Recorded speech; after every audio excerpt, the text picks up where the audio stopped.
Coronavirus, les États-Unis, troisième pays le plus touché, sont-ils prêts?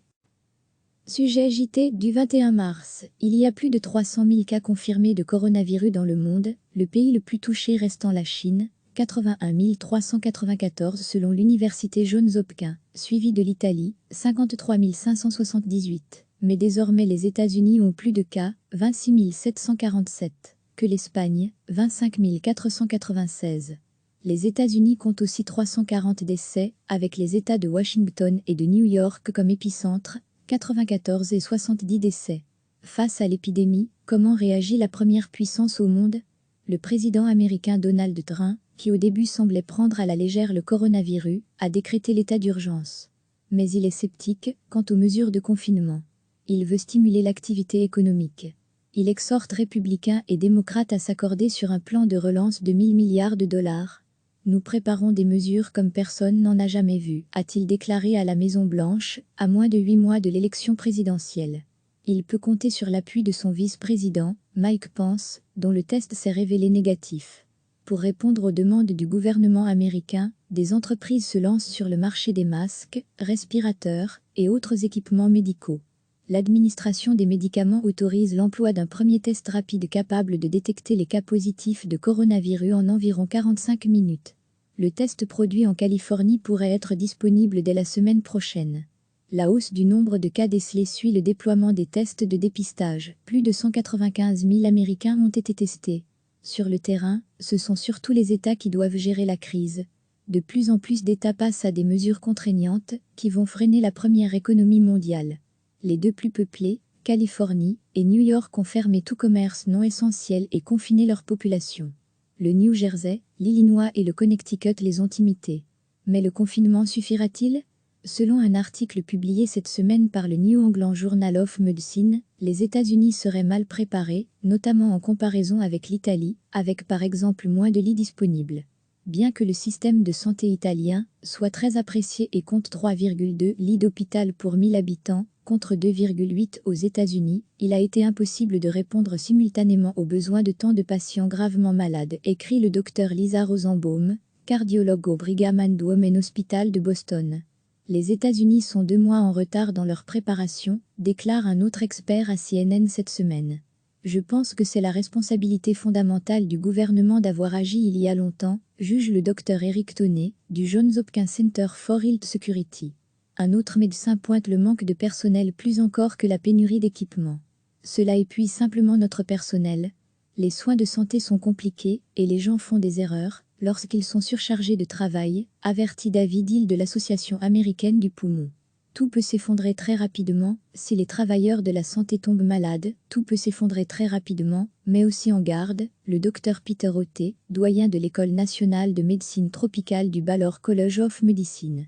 Lire aussi, gestion de crise de Donald Trump, face au coronavirus, de zéro à héros. Retrouvez tout notre dossier sur le coronavirus, recevez, chaque matin l'essentiel de l'actualité.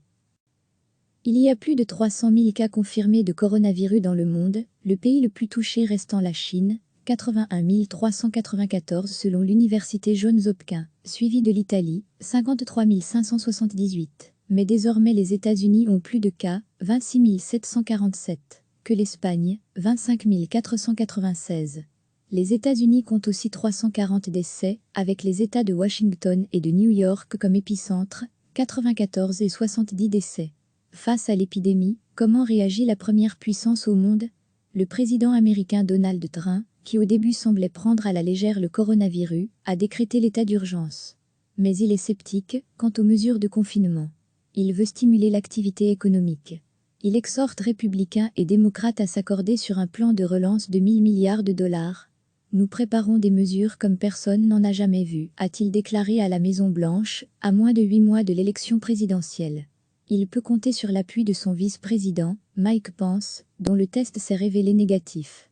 Pour répondre aux demandes du gouvernement américain, des entreprises se lancent sur le marché des masques, respirateurs et autres équipements médicaux.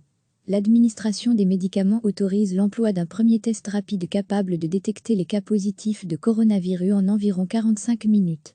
Le test produit en Californie pourrait être disponible dès la semaine prochaine.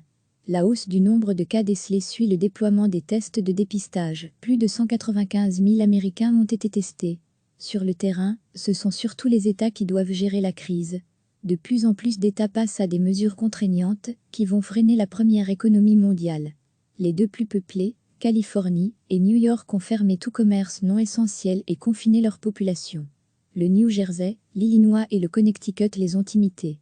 Mais le confinement suffira-t-il ? Selon un article publié cette semaine par le New England Journal of Medicine, les États-Unis seraient mal préparés, notamment en comparaison avec l'Italie, avec par exemple moins de lits disponibles. Bien que le système de santé italien soit très apprécié et compte 3,2 lits d'hôpital pour 1000 habitants, contre 2,8 aux États-Unis, il a été impossible de répondre simultanément aux besoins de tant de patients gravement malades, écrit le docteur Lisa Rosenbaum, cardiologue au Brigham and Women's Hospital de Boston. Les États-Unis sont 2 mois en retard dans leur préparation, déclare un autre expert à CNN cette semaine. Je pense que c'est la responsabilité fondamentale du gouvernement d'avoir agi il y a longtemps, juge le docteur Eric Tonnet, du Johns Hopkins Center for Health Security. Un autre médecin pointe le manque de personnel plus encore que la pénurie d'équipements. Cela épuise simplement notre personnel. Les soins de santé sont compliqués et les gens font des erreurs lorsqu'ils sont surchargés de travail, avertit David Hill de l'Association américaine du poumon. Tout peut s'effondrer très rapidement, si les travailleurs de la santé tombent malades, tout peut s'effondrer très rapidement, mais aussi en garde, le docteur Peter Otey, doyen de l'École nationale de médecine tropicale du Baylor College of Medicine. Lire aussi, gestion de crise de Donald Trump, face au coronavirus, de zéro à héros. Retrouvez tout notre dossier sur le coronavirus. Sujet JT du 21 mars. Cliquez sur s'abonner pour recevoir les dernières nouvelles.